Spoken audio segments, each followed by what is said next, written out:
Have you ever wondered what happens to the human mind when it's pushed beyond its limits? What happens when you strip away sleep, one of our most fundamental needs? The experiment was meant to test sleep deprivation. Instead, it opened a door to something else. Imagine this: the late 1950s. The world is tense, a chessboard of Cold War paranoia. In a hidden, windowless facility, a team of ambitious scientists embarks on a radical study. They want to understand the absolute limits of human endurance without sleep. 5 volunteers, promised a hefty reward and a quick return to their lives, agree to be sealed in a chamber for 30 days. The conditions are stark. No natural light, no external sound, just the constant, low hum of machinery and an experimental stimulant gas pumped into the air to keep them awake. They have books, cots, running water, and enough dried food to last, but they have no sleep. For the first few days, everything seems fine. The subjects chat, read, and pass the time as best they can. They complain about the gas, a low-level irritation, but their spirits are relatively high. The scientists, watching through one-way glass and listening via microphones, take meticulous notes. By day 5, things start to change. Conversations become strained, tinged with paranoia. The subjects begin to murmur about their pasts, confessing dark secrets to one another, perhaps as a way to cope with the mounting psychological pressure. The easy camaraderie of the first few days evaporates, replaced by a suspicious silence. They stop talking to each other and instead begin whispering to the microphones, as if trying to build a secret alliance with their unseen observers. The scientists note this shift as an expected side effect of extreme sleep deprivation and paranoia. Then, around day 9, the screaming starts. One subject begins to run back and forth across the length of the room, screaming at the top of his lungs for hours on end. He screams until his voice is nothing but a raw, hoarse squeak. But the strangest part? The other subjects don't react. They continue to whisper into the microphones, their faces impassive, as if the man's terrifying breakdown is nothing more than background noise. Then, a second subject joins the screaming. The remaining two start tearing pages from the books, smearing them with their own waste and plastering them over the one-way glass, sealing themselves off from the scientists' view. The screaming abruptly stops, and then silence. A deep, unnerving silence from within the chamber. For 3 days, the scientists hear nothing. They check the microphones. They're working. They check the oxygen consumption levels. They show that all 5 subjects are still alive. The stimulant gas is being consumed at a normal rate, but there is no sound. The scientists, arguing amongst themselves, fear the worst. Have the subjects fallen into a coma? Or is this some new, unforeseen stage of psychosis? Finally, on the evening of the 14th day, they decide they have to break protocol. They will open the chamber. They announce their intentions over the intercom, stating that they are coming in to test the microphones and that all subjects must lie flat on the floor or they will be shot. They add that compliance will earn one of them their immediate freedom. To their surprise, a single, calm voice responds from within the chamber. It says, "We no longer want to be freed." Debate rages among the researchers and the military force funding the project.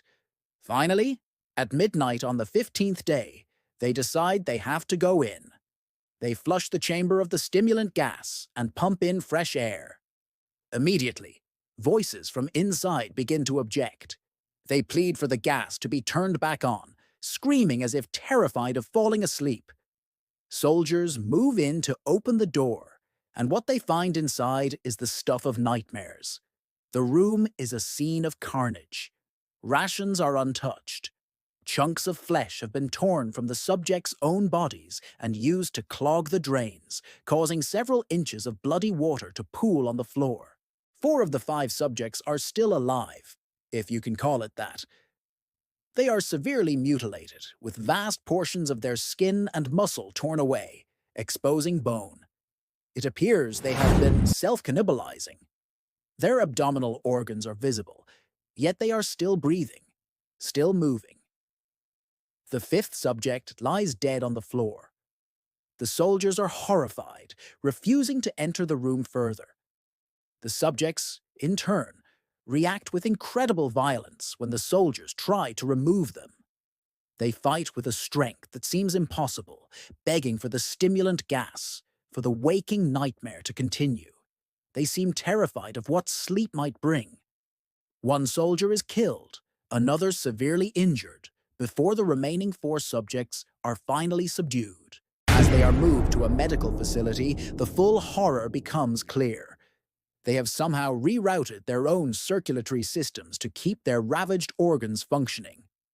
When the medical team tries to sedate the most severely injured one, he fights the anesthetic with superhuman strength. A doctor asks him, "What are you?" Through a pained, gritted smile, the subject whispers, "Have you forgotten so easily? We are you. We are the madness that lurks within you all, begging to be free at every moment of your deepest, most silent mind. We are what you hide from in your beds every night. We are what you sedate into silence and paralysis when you go to the nocturnal haven where we cannot tread." He struggles, his head lolling, and then his heart stops. The remaining subjects all share the same fate. As soon as they fall asleep, they die. The story could end there, a chilling but self-contained tale of a failed experiment. But there's a twist, a detail that was only discovered decades later, hidden in the archived recordings. As a young archivist was digitizing the old audio tapes from the experiment, she noticed something odd. In the moments of quiet whispering from day 10, one of the subjects' voices is faintly audible, saying a name. It's a name that doesn't belong. It's not one of the other subjects, nor is it one of the original scientists listed on the project manifest. The whisper says the name of a man, a junior researcher who wasn't assigned to the project until years later, a man who, at the time of the experiment, was just a child, living hundreds of miles away. The very same archivist who was listening to the tapes had a supervisor, a quiet older man who oversaw the entire digital archiving project. His name? It was the same one whispered on that tape from 50 years ago. When she confronted him, he didn't deny it. He simply smiled a thin, weary smile and said, "Some things, once woken, never truly go back to sleep." The implication is terrifying.